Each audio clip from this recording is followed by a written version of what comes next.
सुंदर होता है मन अति सुंदर।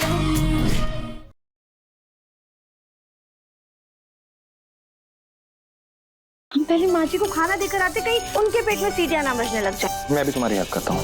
Okay please.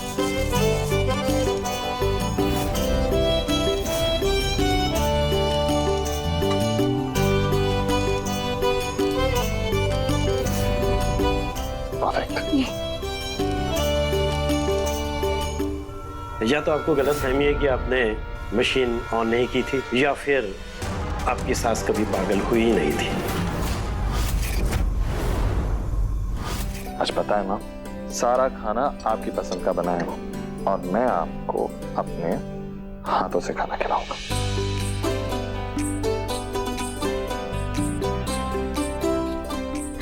माँ जी कैसा बना है खाना? तुम्हारे हाथों में तो सचमुच मां अन्नपूर्णा का आशीर्वाद है राधिका। खाना बहुत अच्छा बना है। आपको पता है माँ, जब आप बीमार थी ना तो मैं आपका पापा बनकर आपको खाना खिलाता था। अब आप ठीक हो गए और मैं आपको आपका बेटा बनकर खाना खिला रहा हूँ, और बेटा बनकर अपनी माँ को खाना खिलाने में जो सुकून है वो कहीं नहीं।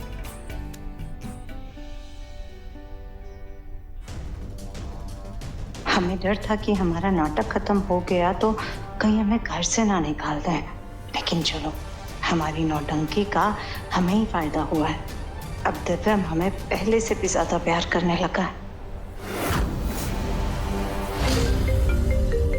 एक सेकंड माँ। हेलो मिश्रा जी। हाँ मैं जानता हूँ बहुत ही इंपॉर्टेंट मीटिंग है, लेकिन प्लीज आज का दिन आप संभाल लीजिए, वरना एक काम कीजिए, गौतम भैया है ना, उनसे बात कर लीजिए। जी प्लीज, थैंक यू।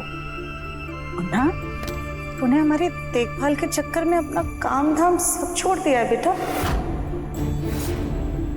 लेकिन अब तो ठीक है ना, तो तू अपने काम पर ध्यान दे।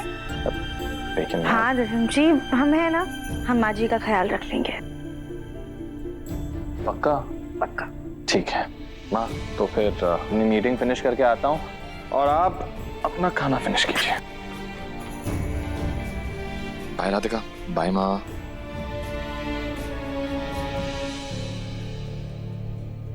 वैसे माँ जी आपको पता है, जब आप गायब हो गई थी ना तो हम सब बहुत परेशान हो गए थे। गोलू भैया, दिव्यम जी, पापा जी, हम सब ने आपको सारी जगह ढूंढा, मार्केट में ढूंढा, बस अड्डे पे ढूंढा, रेलवे स्टेशन तक देखा है, पर आप कहीं नजर ही नहीं आई हमें। आखिर आप बिना बताए कहाँ चली गई थी?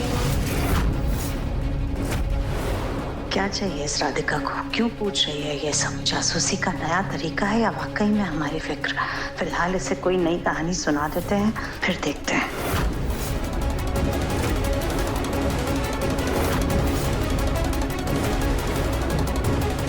राधिका बेटा, हमें ज्यादा कुछ तो याद नहीं, लेकिन हम बस पैसों धो करके नवीन मार्केट की तरफ बढ़े चले जा रहे थे, फिर वो शायद हमारा एक्सीडेंट क्या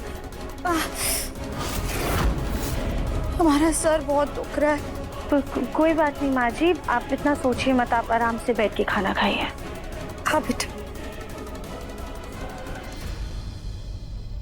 अब हम माँ जी से कुछ नहीं पूछेंगे, वरना फिर से कहीं इनकी तबीयत ना बिगड़ जाए। लेकिन वो एक्सीडेंट हादसा था या सुसाइड, ये पता करने के लिए अब हमें नवीन मार्केट जाना होगा।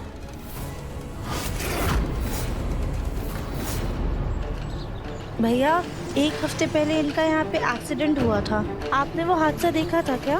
नहीं मैडम, यहाँ तो कोई एक्सीडेंट ही नहीं हुआ। फिर किसी और को पता होगा शायद। देखिए मैडम, मैं सुबह 7 बजे से लेकर शाम को 7 बजे तक ठेला लगाता हूँ। पिछले हफ्ते तो क्या, पिछले महीने भी कोई एक्सीडेंट नहीं हुआ।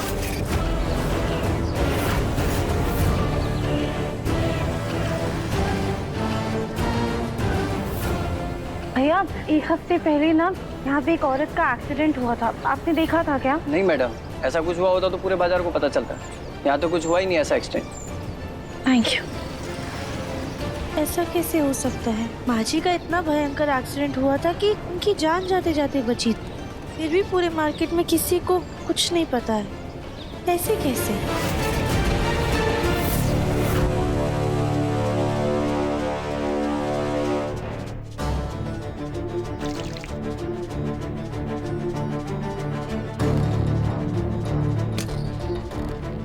कहते हैं कोई पाप करो और गंगा जल छिड़क लो तो शुद्धि हो जाती। हमें तो ऐसा लग रहा है जैसे हमने उस गोलमुखी से प्यार से बात करके कोई बहुत बड़ा पाप कर दिया।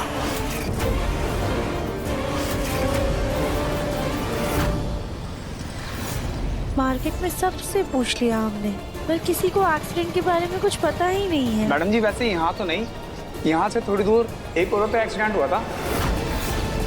मेरा भाई मुर्दाघर में काम करता है, वो उसे मुर्दाघर लेके गया था। क्या हम आपके भाई से मिल सकते हैं? हाँ लो आ गया, यही हमारा छोटा भाई। अरे छोटे, मैडम जो पिछले सप्ताह को एक्सीडेंट हुआ था ना, उसके बारे में कुछ पूछना चाहते हैं। भैया जिनको आप मुर्दा घर लेके गए थे, आप उनको पहचान सकते हैं क्या? एक सेकेंड, ये क्या यही वो औरत है?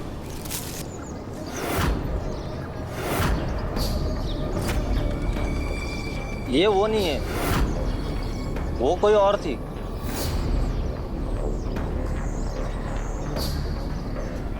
पर ऐसा कैसे हो सकता है? माँ जी ने तो हमें यहीं का पता बताया था, पर यहाँ पे तो किसी का एक्सीडेंट हुआ ही नहीं है। या तो हम गलत राह पर हैं, या तो माँ जी ने हमें गलत पता बताया है। खैर एक काम करते हैं, हम पहले घर जाते हैं, वरना दिव्यम जी हमारे लिए परेशान हो जाएंगे।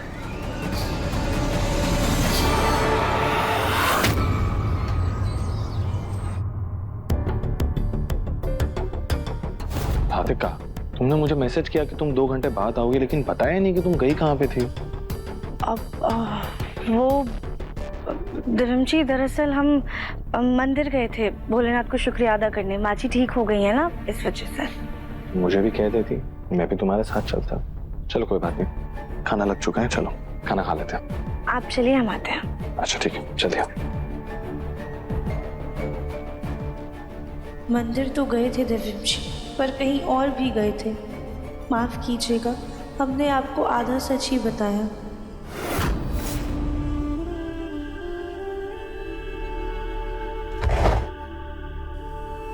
हाय दैया, रोटी क्या हुई? हमने देवरानी जी के लिए अलग से रोटी बनाई थी।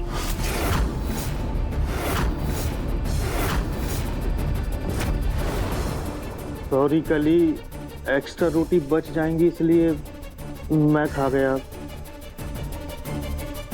सॉरी राधिका। कोई बात नहीं भाभी, हम झट से अपने लिए रोटी सेक लेते हैं। राधिका,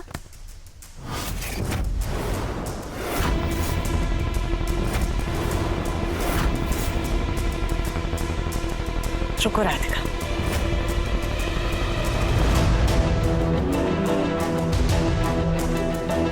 तुम हमारे लिए इतना करती हो, अभी भी देखो ना बाहर से कैसे थकी हारी चली आ रही हो। आज हम अपनी बहू के लिए अपने हाथों से गर्मा गर्म रोटियां बनाएंगे। तुम बस यहीं पर बैठो, हम अभी तुम्हारे लिए रोटियां बना कर लाते हैं। माँ जी, पर आपकी तबीयत नहीं ठीक है। नहीं नहीं राधिका बेटा, हम बिल्कुल ठीक है, तुम बस बैठो, हम अभी आते हैं। हाँ? राधिका, अगर माँ की इतनी इच्छा है तो करने दो ना।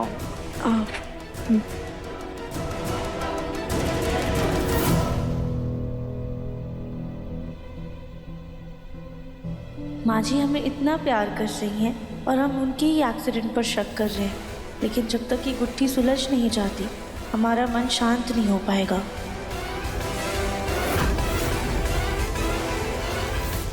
पता नहीं घर वालों का विश्वास जीतने के लिए हमें और कितने पापड़, या यूं कहें कि पराठे बेलने पड़ेंगे।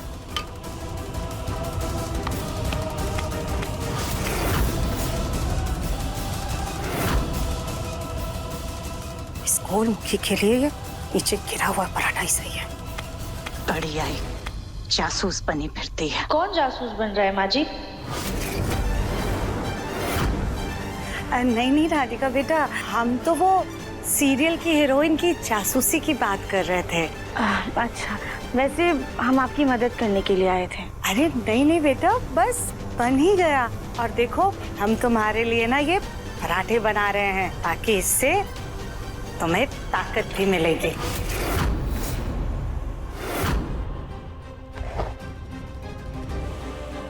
रुको रुको 1 मिनट, ये लो, इसमें थोड़ा सा ये मक्खन लगा लो।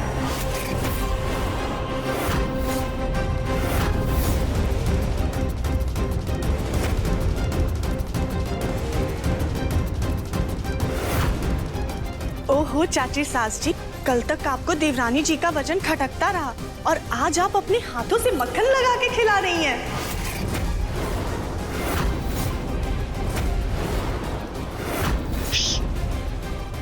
अभी तक हम सिर्फ राधिका को उसके शरीर से ही आंकते आए, लेकिन अब हम इसके अति सुंदर मन को भी जानते हैं। क्या बात, इस पल का ना फोटो खींचकर इसे हमेशा हमेशा के लिए कैद कर लेना चाहिए। रुको एक सेकंड, ओल्ड एज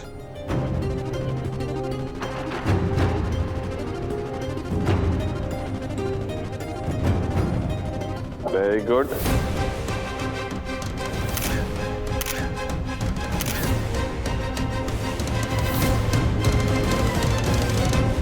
हे भगवान, ये नाटक हम जिंदगी भर कैसे करेंगे?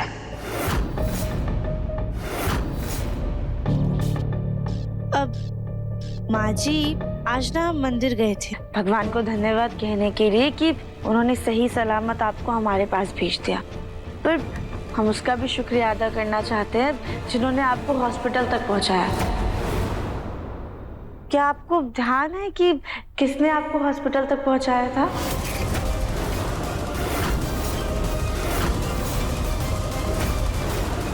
राधिका, पुलिस वाला सीरियल तो हम देख रहे हैं, लेकिन पुलिस जैसी जासूसी भरी जांच पड़ताल तो तुम कर रही हो। नहीं माँ जी, ऐसी कोई बात नहीं है। हम सच में उस इंसान का शुक्रिया अदा करना चाहते थे जिसकी वजह से आज आप हमारे साथ हैं, बस इसीलिए पूछ रहे थे। राधिका सही कह रही है माँ। आपको याद होगा ना कि कौन था वो इंसान, तो हम लोग उसको थैंक यू कह सकते हैं। मुन्ना, हमें कुछ अच्छे से याद नहीं है, बस धुंधला धुंधला सब। हमें तो अपना एक्सीडेंट भी ठीक से याद नहीं है। होगा वहीं कहीं आसपास का कोई चाय वाला या सब्जी वाला। पर वहाँ बाजार में तो किसी ने भी माँ जी को पहचाना ही नहीं। हमें तो ये भी याद नहीं कि कौन हमें हॉस्पिटल लेके गया था या फिर हॉस्पिटल के बाद मुर्दा घर लेकर गया होगा। हमें कुछ भी याद नहीं है मुन्ना।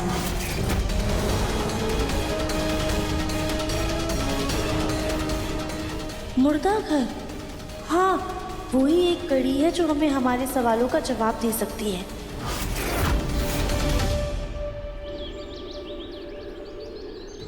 भैया, ये हमारी माँ जी हैं। एक हफ्ते पहले इन्हें यहाँ पे लाया गया था। आप बता सकते हैं क्या कि कौन से हॉस्पिटल ने या फिर किस डॉक्टर ने इन्हें मृत घोषित किया था? मैडम जी, मैं तो नया नया आया हूँ, मुझे तो कुछ भी नहीं पता। पर हाँ, मेरे साथ जो काम करते हैं ना, आप उनसे पूछ लीजिए ना। ये देखिए आगे। क्या पूछना है? अभी अभी एक एक्सीडेंटल केस आया हुआ है, आप लोग बॉडी की पहचान कर लीजिए। आप तो वही है ना जो हमारी माँ जी को लेकर आए थे? अरे क्या मैडम जी, यहाँ पे तो बहुत सारी लाशें आती रहती है। ये देखिए, ये हमारी माँ जी हैं।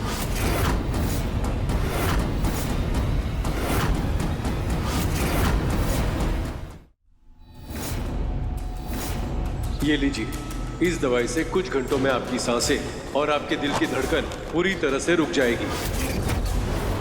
फिर कुछ टाइम बाद आप बिल्कुल ठीक हो जाएंगे। हम ये दवाई खाने जा रहे हैं, तब तक तुम हमारे परिवार वालों को फोन करके मुर्दा घर में बुला लो। अरे ये तो वही बुढ़िया के परिवार से है जिसने हमें मरने का नाटक करने के पैसे दिए थे। देखिए मैडम जी, ये मुर्दा घर है, यहाँ पर हम लोगों के चेहरे याद नहीं रखते। भैया, लेकिन आप फाइल तो रखते होंगे ना, जिसमें लाश का डेथ सर्टिफिकेट, बॉडी कहाँ मिली थी, क्या हुआ था, ये सारी इन्फॉर्मेशन। हमें हमारी माँ जी की फाइल देखनी है, हम आपको डेट बता देते हैं, आप बस फाइल ला के दे दीजिए हमें। अरे नहीं मैडम, हमारे पास में कोई फाइल नहीं है। जब परिवार वाले डेड बॉडी को ले जाते हैं तो फाइल भी उनके साथ दे दी जाती है। अरे भैया, लेकिन हमारी बात तो सुनिए। भैया, लेकिन हमें कोई फाइल ही नहीं मिली थी। ऐसे कैसे मैडम, सबको मिलती है। आप जाइए और अपने परिवार वालों से कंफर्म करिए। लेकिन आप यहाँ पे कोई तो रिकॉर्ड रखते होंगे ना? हाँ मैडम जी, रिकॉर्ड रखते हैं ना। चुप कर, तू अपना काम कर, खामखा बीच में आ रहा है। देखिए भैया, हमें उस दिन के रिकॉर्ड्स देखने, आप बस एक बार हमें फाइल दिखा दीजिए ना। अगर आपने मुझे ज्यादा परेशान किया ना तो मैं सिक्योरिटी को बुला लूंगा। सिक्योरिटी, अरे सिक्योरिटी, भैया, हम तो आपसे बस फाइल मांग रहे। सिक्योरिटी। ठीक है, आप बुलाइए सिक्योरिटी को, हम भी देखते हैं। जी सर। ले जाओ इन्हें, खामखा परेशान कर रही हैं। देखिए हमारी बात सुनिए, हमें बस एक फाइल चाहिए। मैडम आप बाहर चलिए। हमारी बात सुनिए मैडम। चलिए चलिए मैडम, बाहर चल के बात करना, पहले आप बाहर आइए। चलिए, नहीं तो डंडे पड़ेंगे। पहले बाहर आइए। माँ जी की फाइल चाहिए। अरे तुम्हें कहा ना बाहर चलिए। आज सुबह जो मुर्दा आया था उसकी फाइल में हेरफेर करना है। अरे नाम बदलवाना है। काम हो जाएगा। इसका मतलब हमारा शक बिल्कुल सही था। ये वोट बॉय ही टेढ़ा है। इसने हमारी माँ जी की फाइल के साथ कुछ गड़बड़ की होगी। जब घी सीधी उंगली से नहीं निकलती है तब उंगली टेढ़ी करनी ही पड़ती है। अब हम इसका सच इसी के तरीके से इसी के मुंह से निकलवाएंगे। राधिका। पापा मम्मी तो घर पे नहीं है। तो आपको पता है लड्डू बेटा मम्मी कहाँ गई है? मम्मी तो मंदिर गई है। मंदिर गई है? मंदिर? मंदिर क्यों गई है? राधिका तो कल भी मंदिर गई थी ना? अरे बेटा, दिन देखकर मंदिर नहीं जाते हैं। मन हो, दिल में इच्छा हो, श्रद्धा हो, मंदिर चले जाओ। क्या ही फर्क पड़ता है, भगवान का नाम है, जब मर्जी ले लो। वो तो है। और आपको पता है माँ, आप जब से ठीक हुए हैं ना, राधिका बहुत खुश है। और सच बोलो तो इस बात के लिए भगवान को जितना थैंक यू बोला जाए उतना कम है। अगली बार जब वो मंदिर जाएगी तो मैं भी उसके साथ चला जाऊंगा। राधिका जो थाल लेकर मंदिर जाती है वो तो यहीं रखी है। राधिका बिना थाल के मंदिर गई या कोई और बात है? चतुर सिंह, बड़े साहब आ रहे हैं। कौन से वाले? अरे वो निरीक्षण ऑफिसर हैं, बाहर ही हैं वो। सुना है कि किसी की शिकायत ऊपर तक गई है, उसकी तहकीकात के लिए आ रहे हैं वो यहाँ पे। आ रहे हैं नहीं, आ चुके हैं।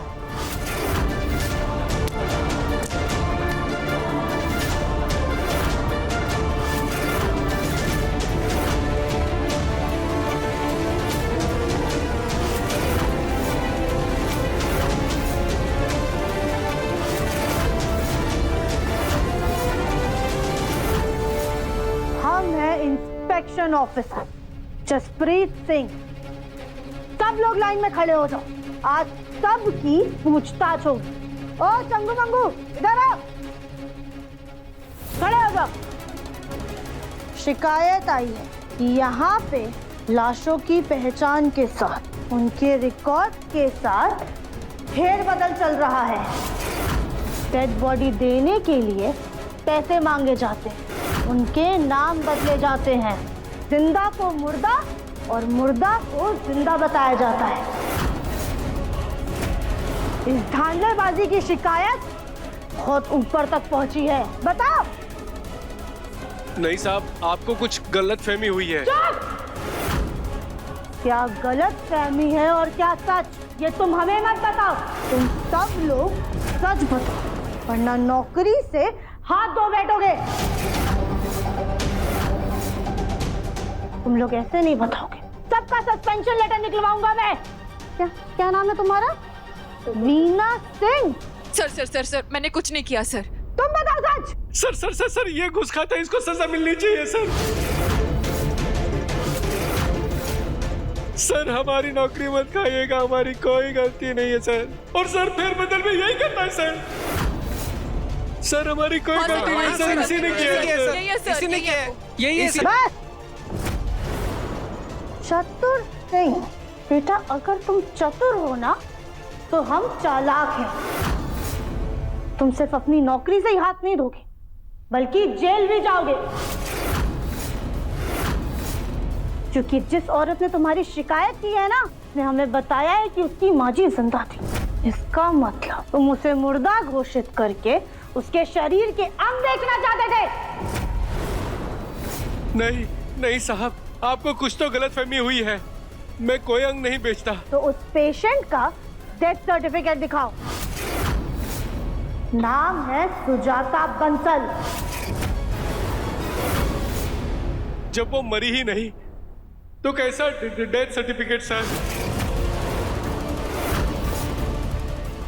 मतलब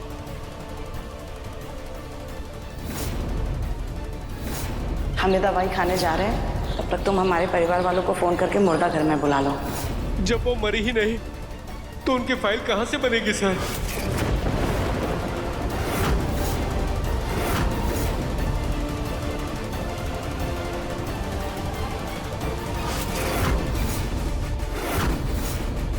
मुझसे गलती हुई है सर, मुझे माफ कर दो सर। मैं कसम खाता हूँ ऐसी कोई भी गलती नहीं होगी। मुझे नौकरी से मत निकालिए। लेकिन ये तुम्हारी आखिरी चेतावनी है।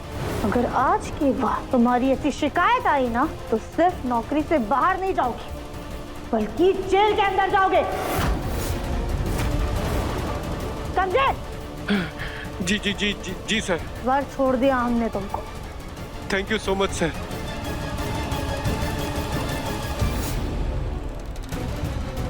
11 बजने को आ गए, लेकिन ये राधिका अभी तक घर वापस नहीं आई है। पता नहीं मंदिर ही गई है या इसके दिमाग में कुछ और ही खुराफात चल रहा है। खैर, इससे पहले कि वो राधिका घर वापस आए, हमें अपने काम को जल्द से जल्द पूरा करना होगा। पागलपन के चलते तो हम कुछ भी कर सकते थे, लेकिन अब हमें अपना हर कदम फूक फूक कर रखना होगा। मुन्ना और उस गोलमुखी के बीच की दूरियों को हम इतना गहरा कर देंगे कि वो गोलमुखी चाहकर भी इसे कम ना कर पाए।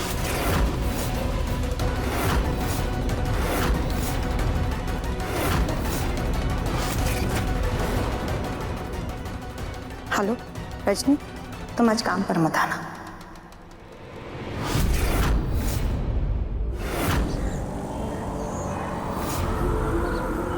जब वो मरी नहीं तो उनकी फाइल कहाँ से बनेगी सर? या तो आपको गलतफहमी है कि आपने मशीन ऑन नहीं की थी, या फिर आपकी सास कभी पागल हुई नहीं थी।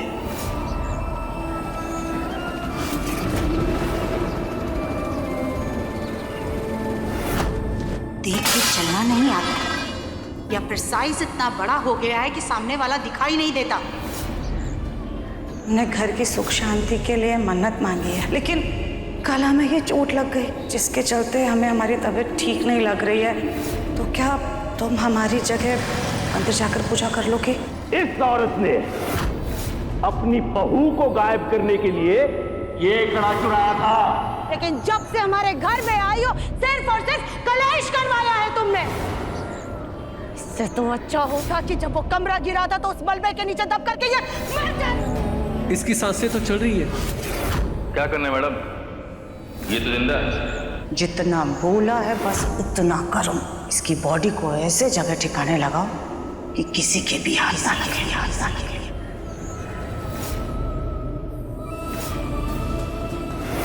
माजी की सांसें नहीं चल रही है। झूला झूला अरे रे रे रे रे संभाल के मैं गिरूंगी अरे मेरी बॉल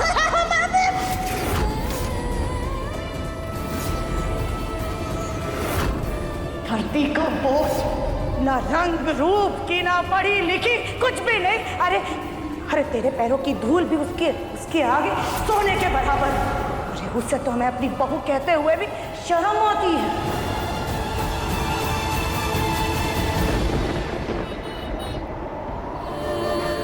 हम ये तो जानते थे माँ जी कि आपके दिल में कभी भी हमारे लिए जगह नहीं थी, लेकिन हमें ये नहीं पता था कि आप हमसे इतनी नफरत करती हैं कि मलबे का सच बाहर आने के बाद हमें दिव्यम जी से अलग करने के लिए आप अपनी ही मौत का झूठा खेल खेलेंगी, पागल होने का नाटक करेंगी। आखिर हमारी कोशिशों में क्या कमी रह गई थी माँ जी? हर दिन हर पल हमने अपनी जुबान बंद रखी, अपने आंसुओं को अपनी मुस्कुराहट के पीछे छुपा कर रखा ताकि आप खुश रहे, घर में सुकून बना रहे। लेकिन हमारी हर छोटी खुशी को आपने जहर समझा। आपकी सेवा में हमने अपना अस्तित्व तक मिटा दिया, लेकिन आपके दिल के दरवाजे हमारे लिए कभी नहीं खुले माँ जी। आपने कभी हमें बहू नहीं समझा, सिर्फ एक बोझ समझा। आपको हमारे शरीर, हमारे आकार, हमारे रूप से नफरत थी, लेकिन हम क्या करें माँ जी, उसे तो हम चाह कर भी बदल नहीं सकते।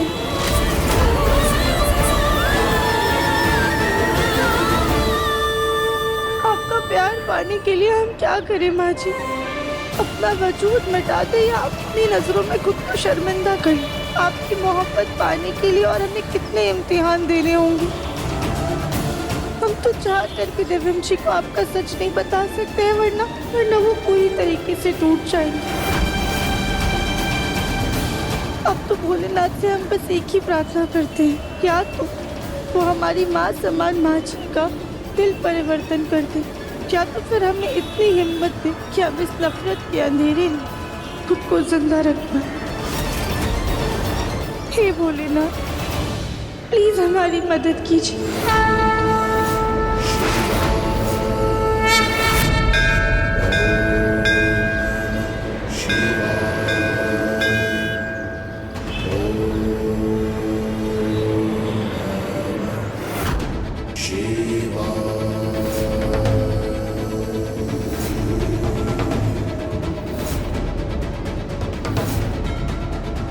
शिव जी का एक नाम भोलेनाथ इसलिए था क्योंकि बहुत भोले थे, सब पर विश्वास कर लेते थे। असुरों ने न जाने कितनी बार उनके साथ छल किया, फिर भी वो उनकी गलतियों को माफ करके उन्हें वरदान दे दिया करते थे। वहीं दूसरी ओर शिव जी की शक्ति वो अन्याय, छल कपट और झूठ को बर्दाश्त नहीं करती थी। वो अनेक देवियों का रूप लेकर झूठ, छल कपट और अन्याय के खिलाफ उन्होंने युद्ध लड़ा और उन पर विजय प्राप्त की। इसीलिए कहते हैं कि जिस इंसान के अंदर शिव और शक्ति दोनों का वास होता है वही इंसान पूरक होता है। हमारे अंदर अगर किसी को माफ करने की क्षमता है तो उसके खिलाफ लड़ने का साहस भी होना चाहिए। हमारे अंदर सेवा भाव होना चाहिए, पर यदि कोई उस सेवा का दुरुपयोग करता है तो उसे सही मार्ग पर लाने का साहस भी हमारे अंदर होना चाहिए, दृढ़ संकल्प होना चाहिए। हमारे अंदर अगर भोले बाबा का भोलापन है तो माँ शक्ति का हमारे अंदर दृढ़ संकल्प होना चाहिए, ताकि झूठ के खिलाफ आवाज उठाने की नियत होनी चाहिए। इसीलिए आज के कलयुग में शिव और शक्ति दोनों का समन्वय होना अति आवश्यक है। बोलिए शिव शक्ति की जय, भगवान भोलेनाथ की जय।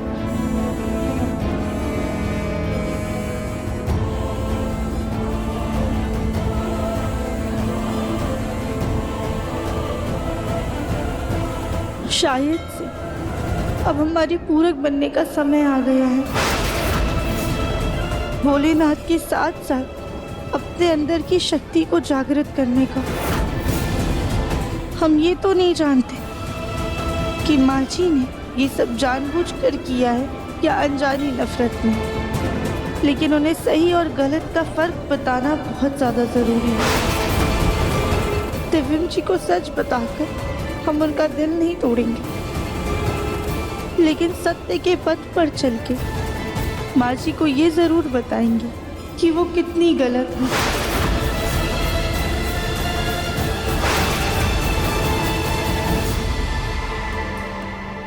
माँ,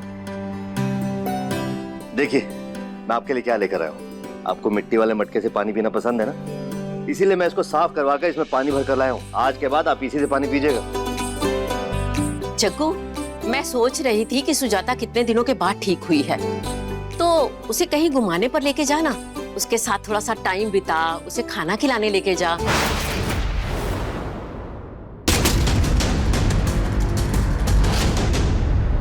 जग्गू, माफ करना माँ, पता नहीं गलती से कैसे छूट गया। मैं आपके लिए दूसरा मंगवा देता हूँ और ये भी साफ करवा देता हूँ। जग्गू, क्या बात है बेटा? कुछ नहीं माँ, पता नहीं हाथ से कैसे फिसल गया। मैं मटके की बात नहीं कर रही हूँ बेटा, जो तुम्हें अंदर से खाई जा रही है, जो तुम्हारे दिलो दिमाग पर छाई हुई है, जिसका एहसास तुम्हारे चेहरे पर झलक रहा है, मैं उसकी बात कर रही हूँ बेटा। नहीं माँ, ऐसी कोई बात नहीं है। जग्गू बेटा, मैं तुम्हारी माँ हूँ। तुम्हारा खुलकर रोना और फिर हंसते हंसते ये कहना कि मैं ठीक हूँ, तब तक का सफर तुमने मेरे साथ तय किया है। इसीलिए मैं तुम्हारी बनावटी हंसी के पीछे का दर्द समझ सकती हूँ, देख सकती हूँ बेटा। बता, क्या बात है? माँ सुजाता ने जो कुछ भी किया उसके बाद उसके ऊपर विश्वास करना मेरे लिए मुश्किल होता जा रहा है। यही बात मुझे परेशान करती रहती है। बेटा, गलतियां तो सबसे होती है, इसमें इतना परेशान होने वाली कौन सी बात? लेकिन माँ, मैं सुजाता के स्वभाव अच्छे से जानता हूँ माँ, और आप भी उसको अच्छे से जानती हैं। हम भले उसकी लाख गलतियां माफ कर दें, लेकिन वो मरते दम तक किसी की एक गलती माफ नहीं करेगी। डर तो इस बात का है माँ, कहीं सुजाता फिर से अपना पुराना रवैया ना अपना ले। खासकर वो इंसान जो हमेशा से खुद गर्ज रहा हो, तो सिर्फ अपने बारे में सोचता रहा हो। ऐसा इंसान माँ एकदम से कैसे सुधर सकता है, आप ही बताइए। जग्गू, तुम जिस दोराहे पर खड़े हो मैं समझ सकती हूँ। सोचते रहोगे तो समय हाथ से निकल जाएगा। बेटा, हालातों को देखकर ही हमें फैसला लेना पड़ेगा, चाहे वो अपनी खुशी के लिए हो, चाहे परिवार की खुशी के लिए हो। परिवार को तोड़ा नहीं जाता जग्गू, इसकी भाग दौड़ तुम्हारे हाथ में है, तुम्हारे कंधों पर है। तुम्हें हिम्मत करनी होगी, समय लेना होगा, सब्र रखना होगा बेटा। वो चाहे सुजाता के बारे में हो, चाहे परिवार के बारे में हो। अब बात सुजाता की नहीं है, बात परिवार की है। अब तुम्हें ही इस परिवार की बागडोर को संभालना होगा। तुम समझ रहे हो ना मैं क्या कह रही हूँ?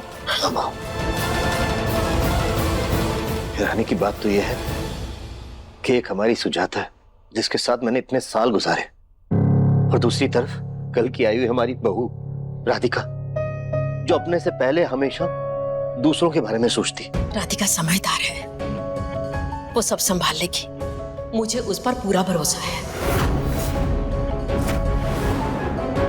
मैं आपके लिए मटका लेकर आता हूँ। ठीक है बेटा, आप बात करिए।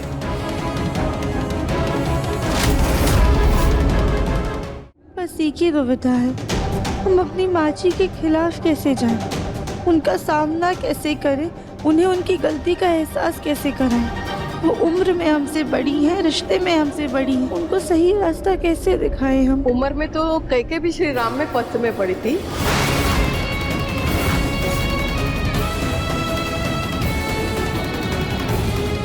और रावण तो 100 ज्ञानियों से बढ़कर ज्ञानी था। उम्र, ज्ञान और पद में बड़े होने से कुछ नहीं होता। इससे ये साबित नहीं होता कि आप हर बार सही हो। लेकिन माता जी, अगर हम अपनों के खिलाफ जाएंगे तो हमारा पूरा परिवार बिखर जाएगा। आपको अपनों के खिलाफ नहीं लड़ना है बेटा, आपको गलत के खिलाफ लड़ना है। आपकी तरफ हो रहे अन्याय के खिलाफ लड़ना है, और बाकी सब भोलेनाथ और माता पार्वती के चरणों में सौंप दो। अंत में सच्चाई की ही जीत होगी और तुम्हारा परिवार भी एक रहेगा।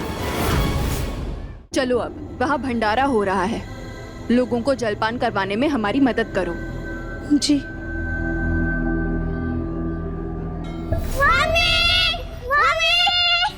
अरे वाह, क्या बात है, आज तो बहुत खिलखिलाते हुए आ रहे हो आप लोग। मम्मी, आज मेरे टेस्ट का रिजल्ट आ गया है, मुझे बहुत अच्छे मार्क्स आए, देखो। अरे वाह, ये तो बहुत अच्छी बात है। और लड्डू बेटा आपके? मैं अपने मार्क्स तो सीधा अपनी मम्मी को ही दिखाऊंगी। मम्मी कहाँ है ताई जी? हाँ, लेकिन आपकी मम्मी तो बाहर गई हैं। कोई बात नहीं, फिर मैं अपने मार्क्स अपने पापा को दिखाऊंगी। हाँ, दिखा देना। पहले कपड़े बदल लो, कुछ खा पी लो, भूख लगी होगी ना। तब तक आपके पापा के ऑफिस का भी काम खत्म हो जाएगा। ओके ताई जी, मैं अपने कपड़े चेंज कर आती हूँ। जी बेटा। बेटा, सोनू नहीं दिखाई दे रहा, कहाँ रह गया वो? अब सोनू बेटा। मम्मी, आज ना हमारे क्लास में कुछ फनी हुआ है, मुझे आपको बताना है। चलो ना, आप भी उसको सुनकर हंस पड़ोगी। जल्दी चलो ना। मम्मी, ये तो बहुत खराब मार्क्स आए हैं टेस्ट में। पापा को पता चला तो मुझे बहुत डांटेंगे। क्या करूं मैं?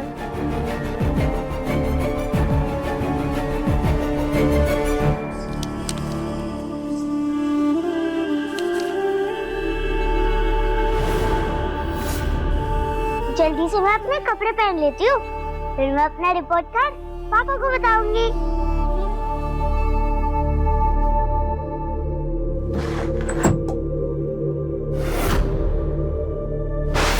क्या करूँ मैं इस रिपोर्ट कार्ड का?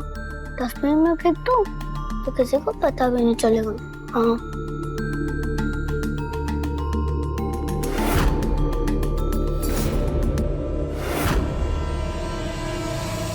आइडिया। पापा पापा क्या? ये देखो मेरा रिजल्ट आ गया है। अरे वाह, दिखाओ। कितने अच्छे मार्क्स आए हैं ना। बेटा ऐसी कौन सी डिक्शनरी में लिखा है कि 0 नंबर अच्छे मार्क्स होते हैं? क्या? मुझे तो अच्छे मार्क्स आए थे। टट्टू, आपको मैथ्स में तो F आया है, एकदम ना बराबर मार्क्स आए। इतने कम मार्क्स कैसे आ सकते हैं आपको बेटा? पता नहीं पापा ये कैसे हो गया, पर सच्ची मुझे अच्छे मार्क्स आए थे।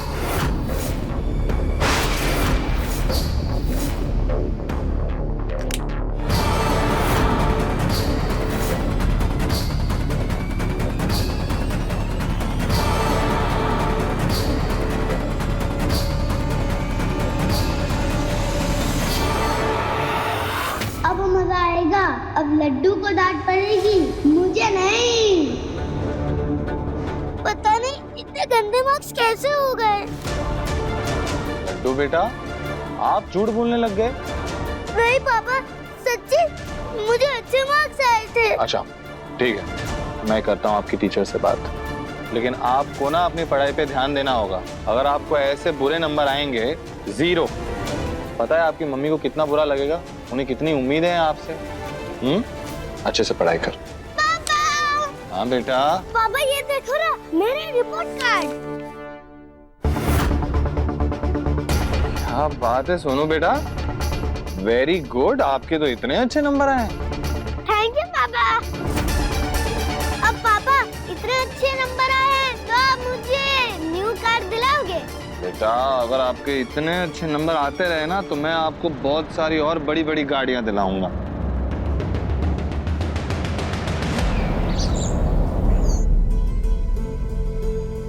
लड्डू चलो ना हम डॉल से खेलते हैं। नहीं गौरी दीदी, मेरा मन नहीं है। क्यों, क्या हुआ? मेरे तो अच्छे मार्क्स थे और जब मैं पापा को अपना रिजल्ट बता रही थी तो मेरे मार्क्स कैसे बदल गए पता ही नहीं चला। हाँ, ऐसे कैसे हो सकता है? ये आज तो मुझे न्यू कार मिलेगी। New car? क्यों, तुम्हें न्यू कार क्यों मिलेगी? क्योंकि पापा मेरे रिपोर्ट कार्ड देखकर बहुत खुश हुए इसके कारण से। सोनू के तो बहुत खराब मार्क्स थे, स्कूल के बस में मैंने खुद उसका रिपोर्ट कार्ड देखा था। सर मैं भी देखो कितने अच्छे मार्क्स आए तुम्हारे। हाँ हाँ देखो देखो।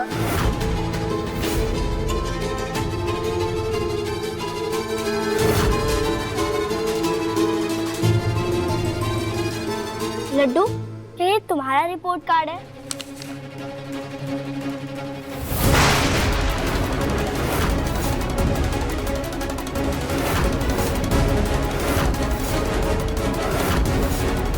हाँ गौरी दीदी, ये तो मेरा रिपोर्ट कार्ड है। ये मेरा रिपोर्ट कार्ड है, दो मुझे। ये मेरा रिपोर्ट कार्ड है। नहीं मेरा है, मेरा है। नहीं मेरा है, मेरा है। नहीं मेरा है, मेरा है। क्या हुआ? छोड़ो।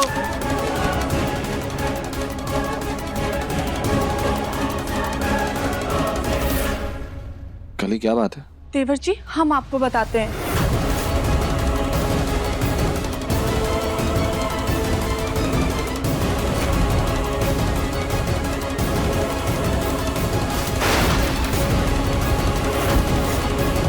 नहीं पापा, मैंने कुछ नहीं किया।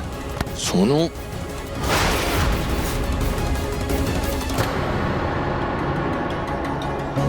सोनू सच सच बताओ, क्या आपने इसमें नाम चेंज किया? पापा से झूठ मत बोलना, क्योंकि अगर बाद में मुझे पता चला ना कि आपने मुझसे झूठ बोला है, मैं आपको बहुत बड़ी पनिशमेंट दूंगा। सॉरी पापा, मैं डर गया था। कहीं आप मेरे मार्क्स देख के मुझे डांटो ना। छोड़ो दिव्यम बेटा, बचपन में बच्चे ऐसी शरारतें करते ही रहते हैं। ये शरारत नहीं है दादी, ये गलती है। अभी इसने बस इस रिपोर्ट कार्ड में नाम चेंज किया है अपना, आगे जाके धोखाधड़ी करेगा ये। इस बात पर अभी से रोक लगानी पड़ेगी ना हमें। हाँ, ये तो तुम्हारी बात सही है। सुनो बेटा, आपने अच्छे से पढ़ाई नहीं की, यह आपकी सबसे पहली गलती। उसके बाद आपके अच्छे मार्क्स नहीं आए तो आपने नाम चेंज कर दिया और पापा को झूठ बोला, यह आपकी सबसे बड़ी गलती।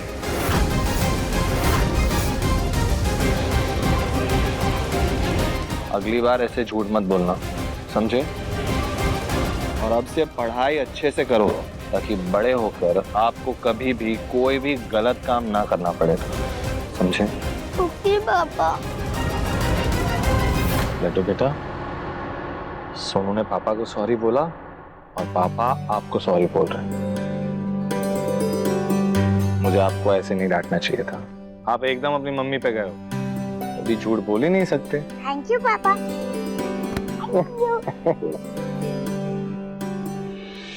I love you too, बेटा।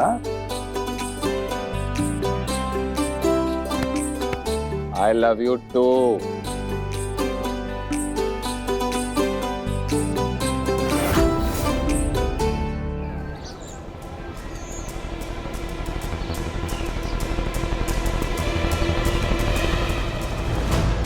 जीवन रेखा बता रही है कि बहुत बड़ा मृत्यु योग था, बाल बाल बचे हो। अब एक उपाय करना शुरू कर दो। हर शनिवार को शनिदेव के मंदिर जाकर सरसों के तेल का दिया जलाया करो, सारी बाधाएं दूर हो जाएंगी।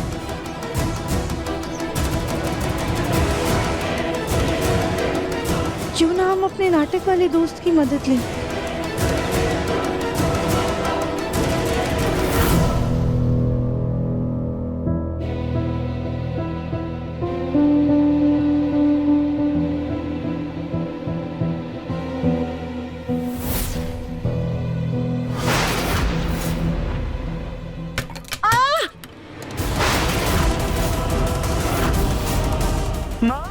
चाची, माँ,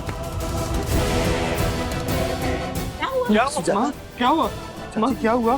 बैठ आई।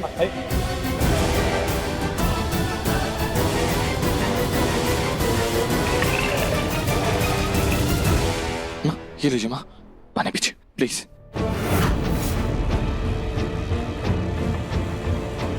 क्या हो गया था माँ? क्या कर रही थी आप? झाड़ू क्यों लगा रही थी? किसने कहा आपसे झाड़ू लगाने के लिए? अरे मना, कौन कहेगा बेटा। तुझे तो पता है ना कि हमें गंदगी बिल्कुल भी पसंद नहीं है। वो काम वाली रजनी आज आई नहीं है काम करने के लिए, तो हमने सोचा घर गंदा है, हम ही झाड़ू लगा लेते हैं। क्या कर रही हैं माँ? आपकी तबीयत अभी तक पूरी तरह से ठीक नहीं हुई है। अच्छा हुआ वो तो मैंने देख लिया आपको, अगर नहीं देखता तो, अगर आपको कुछ हो जाता तो, आप गिर जाती तो, आपको चोट लग जाती तो। आपको ये झाड़ू वाड़ू मारने की कोई जरूरत नहीं है। राधिका कहाँ है? बेटा, राधिका अभी तक मंदिर से घर नहीं आई है। अभी तक मंदिर में? ऐसी कैसी पूजा में मग्न है वो कि घर का कोई ख्याल ही नहीं है उसको। फोन करता हूँ मैं अभी। मुन्ना, रहने देना बेटा, हो सकता है भजन कीर्तन में उसका ध्यान लग गया होगा। कोई बात नहीं, हम ठीक हैं। नहीं माँ, राधिका ने खुद मुझसे कहा था कि वो आपका ख्याल रखेगी और मैं काम पे ध्यान दूं, और अब वो घर पे घंटों तक नहीं है तो फिर आपका ख्याल कौन रखेगा? अब आएगी इस गोलमुखी की शामत।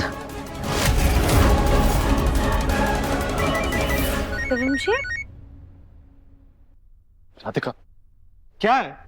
तुम्हें घर की कोई फिक्र है, कुछ है कि नहीं? तुम सुबह की गई हुई और अब जाके घर आ रही हो। तुम्हें पता है कितना बड़ा हादसा होने वाला था? माँ सीढ़ियों से नीचे गिरने वाली थी।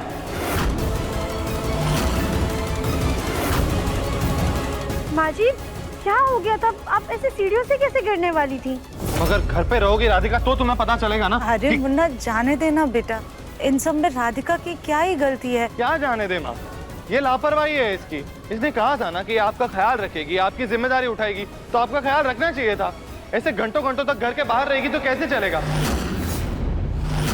आपको इसकी जरूरत थी और ये आपके साथ नहीं थी। ये तुमने बहुत गलत किया राधिका।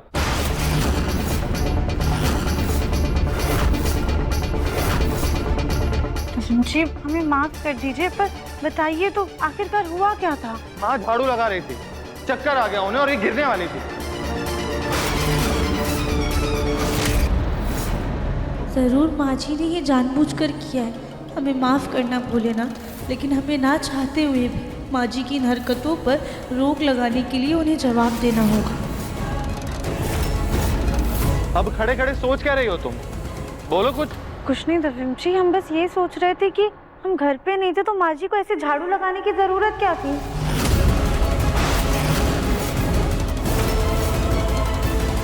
अब मुन्ना जाने दे ना बेटा, क्यों बात का बतंगड़ बना रहा है? हमने तुझसे कहा ना कि काम वाली रजनी आज काम करने नहीं आई है घर पर। घर गंदा था तो बस हम झाड़ू लगाने लग गए, इसमें कौन सी बड़ी बात है?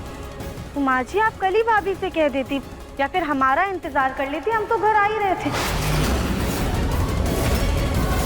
ऐसी हालत में आपको काम करने की क्या जरूरत थी, वो भी ऐसी सीढ़ियों पे? घर में 2-2 बहुएं हैं माँ जी, अगर आपको घर इतना ही गंदा लग रहा था तो किसी से भी कह देती, ये तो आपका हक है ना।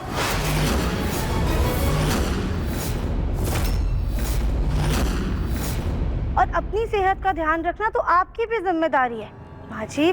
ऐसे हालात में आप ऐसे काम नहीं कर सकती हैं, अभी तक आप ठीक नहीं हुई हैं ना। हाँ राधिका सही कह रही है, अगर तबीयत आपकी खराब है तो सबसे ज्यादा तो ख्याल आपको रखना पड़ेगा ना अपने आप का।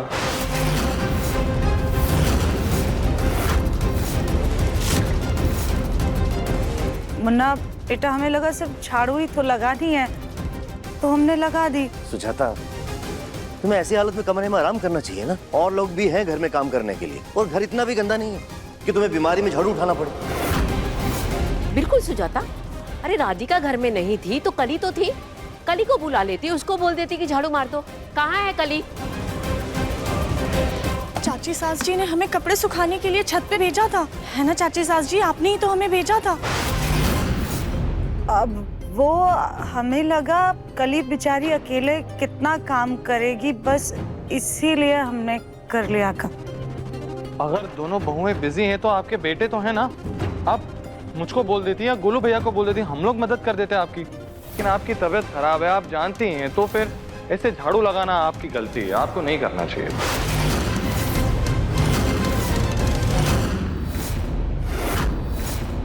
सॉरी मुन्ना, सॉरी राधिका बेटा, हमसे गलती हो गई।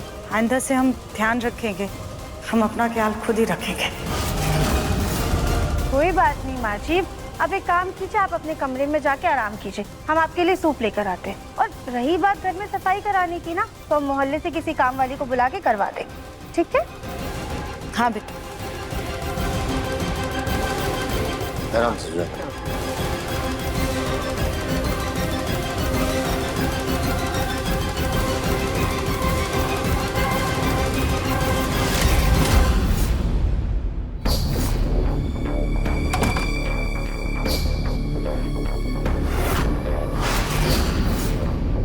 घर पे नहीं थे तो माँ जी को ऐसे झाड़ू लगाने की जरूरत क्या थी? अगर आपको घर इतना ही गंदा लग रहा था तो किसी से भी कह देती, ये तो आपका हक है ना।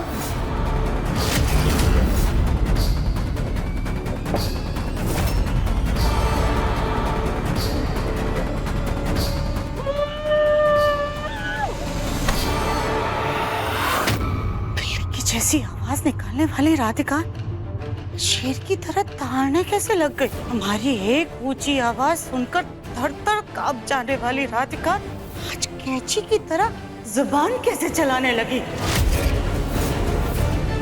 ना सिर्फ आज उसने हमसे सवाल जवाब किए, बल्कि हमें ही कसूरवार ठहराकर हमसे माफी मंगवा दी। अरे हमें तो लगा था कि वो हमसे माफी मांगेगी, गिड़गिड़ाएगी, हाथ जोड़ेगी, हमारा मुन्ना उस पर गुस्सा करेगा, लेकिन नहीं, उसे सबके सामने हमसे, सुजाता बंसल से माफी मंगवा दी। ऐसा कौन सा पाठ पढ़ करके आई है मंदिर से? इसकी हिम्मत तो हमें तोड़नी होगी, इसको सबक सिखाना ही होगा हमें।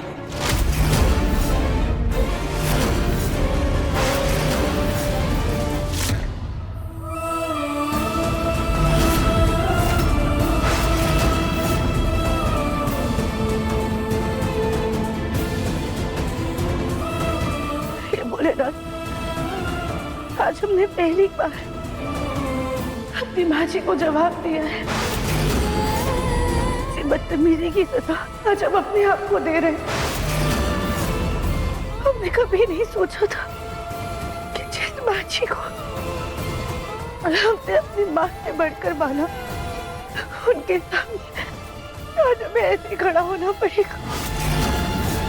हमने हर कोशिश की कि किसी तरह से प्यार से, सेवा से, सम्मान से उनका दिल जीत सके, लेकिन हमारे प्यार को वो हमेशा हमारी कमजोरी समझती रही।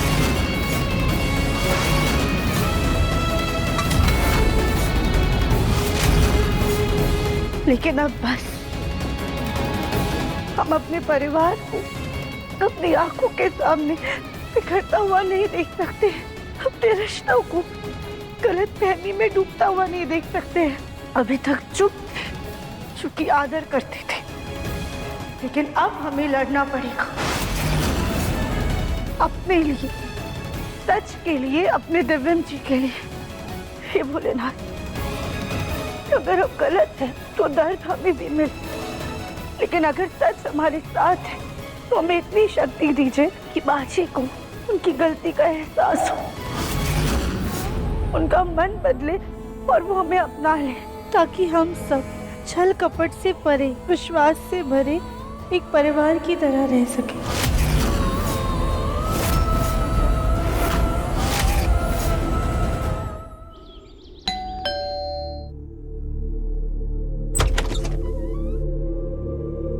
राधे राधे। राधे राधे जी, आप कौन? जी मैं पंडित परमानंद जी। पंडित जी, जी आइए। जी आइए।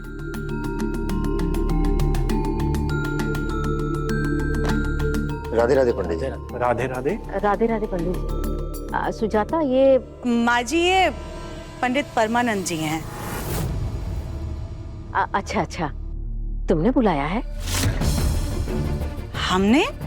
नहीं माँ जी, हमें तो लगा कि आपने पंडित जी को बुलाया है। पंडित जी, आपको किसी ने बुलाया था? जी हमें वो आपके पापा जी, इन्हें हमने बुलाया है। क्यों राधिका? आज ना कोई तीज त्योहार है, ना कोई खास दिन है, वैसे कोई पूजा का मुहूर्त भी नहीं है, तो फिर पंडित जी क्यों? जानते हैं दादी, लेकिन हमारी माँ जी पे संकट के जो बादल लहरा रहे हैं, उनका निवारण सिर्फ यही पंडित जी कर सकते हैं। परम ज्ञानी है ये पंडित जी। हाथों की लकीरें देख के इंसान का भूत, वर्तमान, भविष्य सब कुछ बता देते हैं।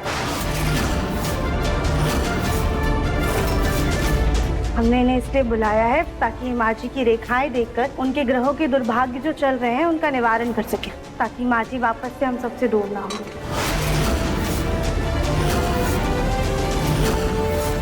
अगर ये सब माँ के लिए तो फिर मुझे कोई दिक्कत नहीं है पंडित जी। हाँ राधिका, ये तुमने बहुत अच्छा किया। वैसे भी आए दिन कुछ ना कुछ सुजाता के साथ होता ही रहता है, पता तो चले क्या दोष है। आइए पंडित जी, बैठिए। हाँ प्लीज आइए। बैठिए। सुजाता, आओ बैठकर पंडित जी को अपना हाथ दिखाओ। आओ बैठो बैठो। हमारी चाल से पहले ही ये राधिका अपनी कोई ना कोई चाल चलकर हमें मुश्किल में डाल देती है। अब क्या नया नाटक है ये इसका?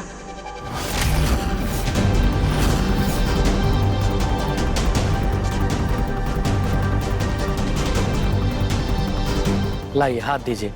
जी।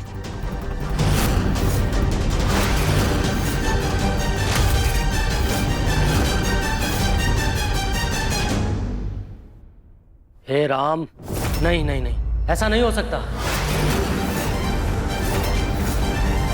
क्या? क्या हुआ पंडित जी? हमें आपकी बहू ने बताया कि ये हाल ही में मौत से लड़कर लौटी हैं। हाँ? मगर लेकिन इनकी रेखाओं में ऐसी मुसीबत का कोई भी अंश नहीं है, ना पूर्व में ना अभी। इनकी जीवन रेखाएं तो एकदम सुधरी हुई और सफल है।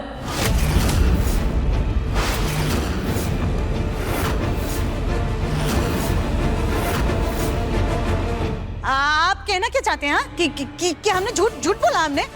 हमने अपनी मौत का झूठा नाटक किया? अरे सुन रहे हैं ना आप सब लोग, पंडित जी क्या कह रहे हैं? हम पर झूठा इल्जाम लगा रहे हैं, बिल्कुल बेबुनियादी इल्जाम लगा रहे हैं हम पर। कह रहे हैं कि हमने आप सबको धोखा दिया, हमने अपनी मौत का झूठा नाटक किया। अरे आप सब गवाह है ना हमारी सच्चाई के। आप लोगों ने देखा था ना कि हम मर गए थे, हमारी अर्थी सच्चाई थी आप लोगों ने, और आप लोग हमें शमशान तक लेकर जा रहे थे और हम अचानक से जिंदा हो गए। और पंडित जी कह रहे कि ये सब कुछ नाटक था। हमने झूठ बोला आप लोगों से। भला कैसी बातें कर रहे हैं पंडित जी, ऐसा कैसे हो सकता है? ऐसा नहीं हो सकता। कुछ भी बोल रहे हैं पंडित जी, कुछ। माँ जी ये लीजिए, आप गोंद कतीरा का पानी पीजिए और अपने गुस्से को शांत कीजिए। इसे पीने से ना आपको ठंडक मिलेगी दिमाग में और आपका गुस्सा और बौखलाहटपन भी शांत हो जाएगा।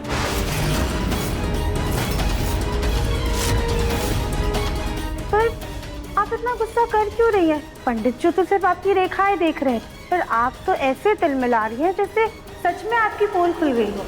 ऐसे तो गुस्सा वही करते हैं जिनके दिल में कोई राज होता है।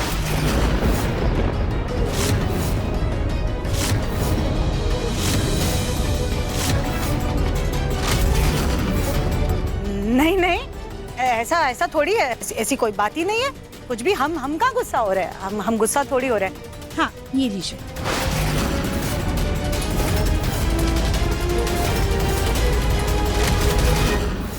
माँ जी वैसे आप बेकार में ही पंडित जी की बात पे गुस्सा कर रही हैं। वो सही तो कह रहे हैं। देखिए ना, आप हम सबके सामने जिंदा सही सलामत खड़ी हैं।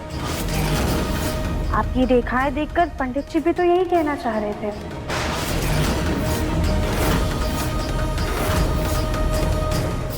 हम आप अब क्यों इतना गुस्सा हो रही हैं?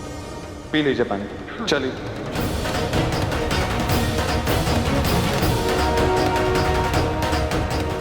ये गोभी का फूल अपनी जुबान को ऐसा क्या चटा कर लाई है जो तेज हो गई, और हम भी तो बेवकूफों की तरह बरस पड़े। अभी किसी को शक हो जाता तो गड़बड़ हो जाती।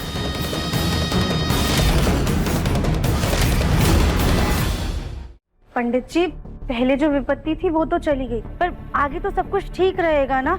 आगे तो माँ जी पे कोई विपत्ति नहीं आने वाली है ना? हमें इनकी बहुत चिंता रहती है। हाँ पंडित जी। सुजाता बैठो, बैठकर पंडित जी को अपना अच्छे से हाथ दिखाओ। हाँ माँ जी बैठ जाइए। जी। अरे वाह सौरभ, तुमने तो पंडित जी का बहुत अच्छा होलिया लिया है। अरे हमारे थिएटर में हर तरह के कपड़े मिलते हैं। ऐसे सौरभ हमें माफ करना, तुम्हें ऐसे नाटक करने के लिए हमें बुलाना पड़ा। राधिका, स्कूल में आपने हमारी बहुत सारी मदद की है। अपना टिफिन मुझे खिलाया, समझो उसका खर्च उतार रहा हूँ। वैसे किसकी नकली भविष्यवाणी करनी है मुझे? अब हमारी माँ जी की।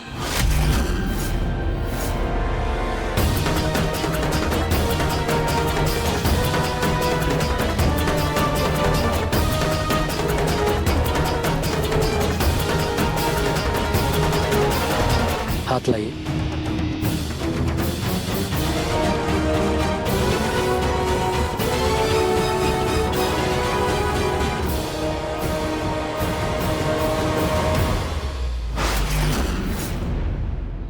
असंभव। क्या हुआ? अनर्थ।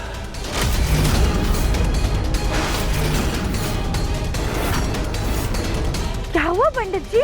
हमें आने वाले दिनों में बहुत बड़ी विपत्ति दिखाई दे रही है।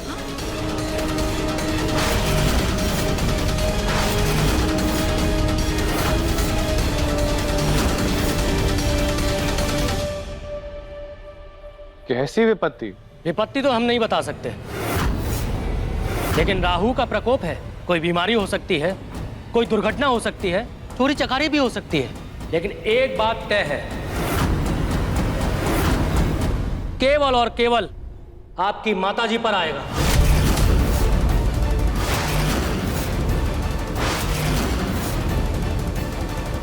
क्या? नहीं पंडित जी, इसका कोई तो निवारण होगा ना? हाँ, एक उपाय है। कल सुबह आपकी माताजी को नंगे पैर जंगल के बीचों बीच जाकर वहां सबसे पुराने बरगद के पेड़ के नीचे दीपक जलाना होगा।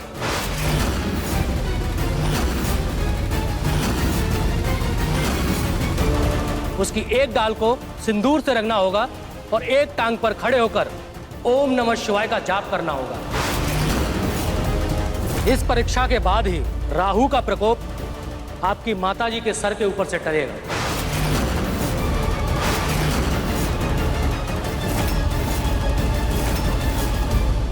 ये कैसी बातें कर रहे हैं आप? जंगल के बीचों बीच बरगद का पेड़ कहाँ से मिलेगा? ये क्या बकवास है? मैं नहीं मानता ये सब। नहीं दिव्यम जी, ये बकवास नहीं है। हमने भी सुना है, इस पेड़ की बहुत ज्यादा मान्यता है। हो सकता है माँ जी इतनी कठिन परीक्षा से बचने के लिए अपना सच खुद ही बता दें। हमारा मुन्ना हमें ये परीक्षा हरगिज़ नहीं करने देगा।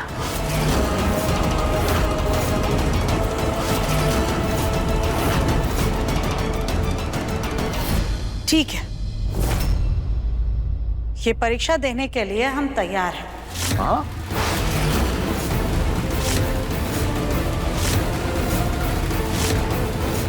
ठीक है, तो फिर हम भी चलते हैं। राधे राधे। राधे राधे पंडित जी। राधे राधे। राधे राधे।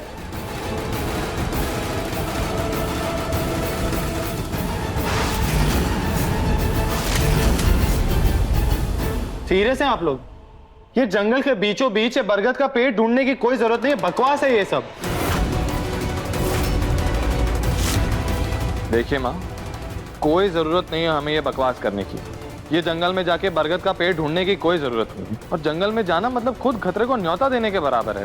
राधिका, क्या हो गया है तुम्हें? तुम कहां से ये बाबा को ढूंढ के लाई हो? राधिका, तुम भूल गई क्या? माँ की तबीयत अभी तक पूरी तरह ठीक नहीं हुई है।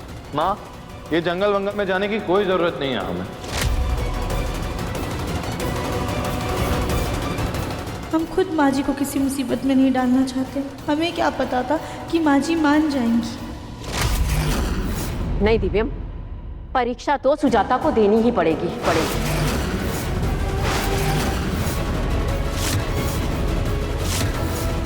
मुझे तो ये पंडित जी कोई ऐसे वैसे नहीं, बड़े पहुंचे हुए परम ज्ञानी पंडित लगे। मान लो कल को सुजाता ने ये परीक्षा नहीं दी तो आने वाले कल को कोई अनहोनी हुई तो पछतावे के अलावा हमारे पास कुछ नहीं बचेगा। माँ जी भी ना कभी कभी पक्की सास बन जाती हैं। हाँ दिगम, तुम भूल गए राधिका ने इस घर की सुख शांति के लिए कितनी बड़ी बड़ी परीक्षाएं दी हैं, और उन परीक्षाओं के लिए सुजाता ने ही राधिका को जोर दिया था। भूल गए तुम?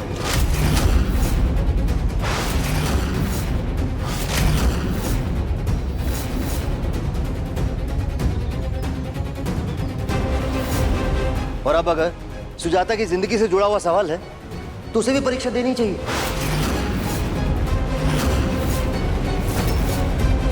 मुन्ना के पापा हमारे पति हैं या दुश्मन? जब देखो तब हमें मुसीबत में डालते रहते हैं। मुझे कुछ समझ नहीं आ रहा है। माँ ऐसे कैसे अकेले जा सकती हैं जंगल में?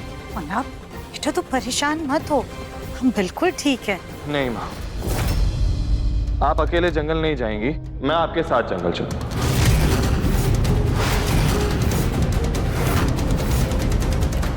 पंडित जी ने क्या कहा था कि माँ को जंगल में जाना है, वो बरगद का पेड़ ढूंढना है, लेकिन उन्होंने ये तो नहीं कहा था ना कि उन्हें अकेले जाना है। तो मैं जाऊंगा उनके साथ। लेकिन दिव्यम, तेरी चिंता सही है, लेकिन कल वो सिंगापुर वाले क्लाइंट, वो सिंगापुर वाला क्लाइंट जो भी है उसे छोड़िए अभी के लिए गुरु भैया। मेरी माँ जंगल में जा रही है तो मैं उनके साथ जाऊंगा, बात खत्म। हम तो माँ जी को भी भेजना नहीं चाहते थे, और अब तो दिव्यम जी भी जाने के लिए तैयार हो गए। हे भगवान, अब क्या करें?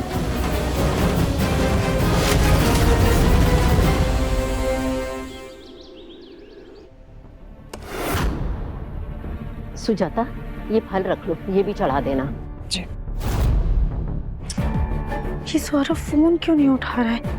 एक बार इससे बात हो जाए तो हम कोई बहाना बनाकर माँ जी और दिव्यम जी को जंगल जाने से रोक लेंगे। पंडित जी की बात तो दादी और माँ जी कोई भी नहीं टालेगा। फोन क्यों नहीं उठा रहा है?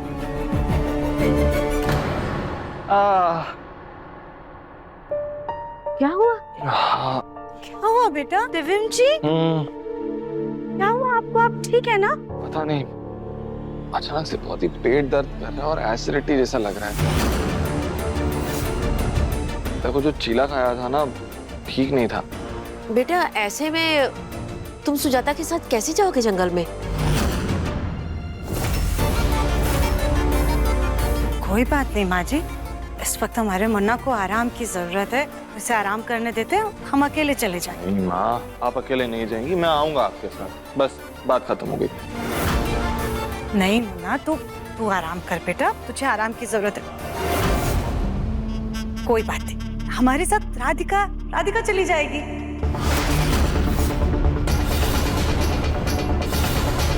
वैसे भी राधिका को जंगल में बरगद का पेड़ कहाँ है अच्छे से पता है ना, ये साथ रहेगी तो हमारी पूजा जल्दी और अच्छे से हो जाएगी, है ना राधिका? राधिका तुम पक्का माँ का ख्याल रख पाओगी? सौरभ फोन नहीं उठा रहा और ऐसी हालत में हम दिव्यम जी को भेज नहीं सकते। शायद ये भोलेनाथ की ही मर्जी है कि हम माँ जी के साथ अकेले में सारी बातें साफ कर लें। हाँ दिव्यम जी, हम माँ जी के साथ चले जाएंगे और उनका ख्याल भी रख लेंगे। तो तुम लोग जल्दी जाने की तैयारी करो ताकि सूर्यास्त होने तक वापस लौट सको। हाँ जी माँ जी। गोलू, दिव्यम के लिए डॉक्टर बुला लो। जी डॉक्टर। हाँ राधिका प्लीज माँ का ख्याल रखना। हाँ दिव्यम जी, हम ख्याल रखेंगे, आप हमारी चिंता मत कीजिए, बस अपने बारे में सोचिए और कुछ भी होगा ना तो हमें फोन कर दीजिएगा। आराम से बैठ, हाँ, ध्यान रखना। फोन कर गोलू। आज जंगल की खामोशी राधिका के अंत के गीत गाएगी। जैसे ही सूरज डूबेगा, राधिका की जिंदगी भी अंधेरे में समा जाएगी।